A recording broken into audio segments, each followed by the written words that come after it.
নমস্কার। শ্রী শ্রী রামকৃষ্ণ কথামৃত। তব কথামৃতং তপ্ত জীবনং কবিভিরিতং কলমশাপহম শ্রবণমঙ্গলং শ্রীমদাততং ভুবি গৃহন্তি ये ভুরিদা জনা। ঠাকুর শ্রী রামকৃষ্ণ তাহার পূর্ব পরিচিত ঘরে ছোট খাটটিতে বসিয়া মনির সহিত নিভৃতে কথা কহিতেছেন। আজ পড়ছি ঊনবিংশ পরিচ্ছেদ, গুরু শিষ্য সংবাদ, গৈহ কথা। মণি মেঝেতে বসিয়া আছেন। আজ শুক্রবার 7ই সেপ্টেম্বর 1883 খ্রিস্টাব্দ, 22শে ভাদ্র, শুক্লা ষষ্ঠী তিথি, রাত আন্দাজ 7:30 বাজিয়াছে। শ্রীরামকৃষ্ণ যেদিন কলকাতায় গেলাম, গাড়িতে যেতে যেতে দেখলাম জীব সব নিম্ন দৃষ্টি, সবাই এর পেটের চিন্তা, সব পেটের জন্য দৌড়চ্ছে, সকলেরই মন কামিনী কাঞ্চনে। তবে দুই একটি দেখলাম ঊর্ধ্ব দৃষ্টি, ঈশ্বরের দিকে মন আছে। মনি আজকাল আরও পেটের চিন্তা বাড়িয়ে দিয়েছে। ইংরেজদের অনুকরণ করতে গিয়ে লোকদের বিলাসের দিকে আরও মন হয়েছে, তাই অভাব বেড়েছে। শ্রীরামকৃষ্ণ ওদের ঈশ্বর সম্বন্ধে কি মত? মনি ওরা নিরাকারবাদী। শ্রীরামকৃষ্ণ আমাদের এখানেও ওই মত আছে।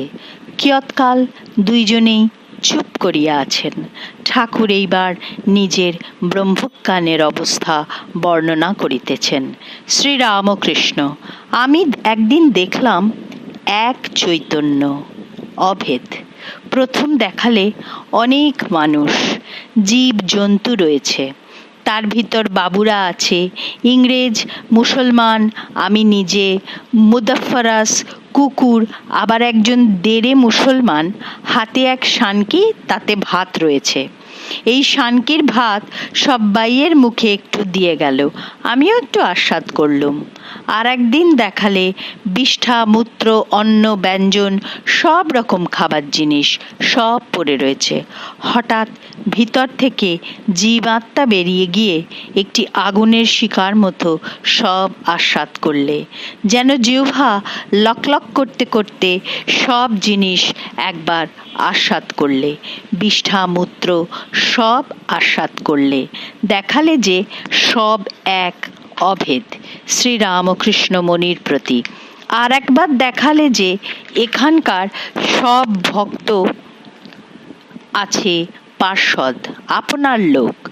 যাই আরতির শাঁখ ঘণ্টা বেজে উঠত, অমনি কুঠির ছাদের উপর উঠে ব্যাকুল হয়ে চিৎকার করে বলতাম, ওরে তোরা কে কোথায় আছিস আয়, তোদের দেখবার জন্য আমার প্রাণ যায়।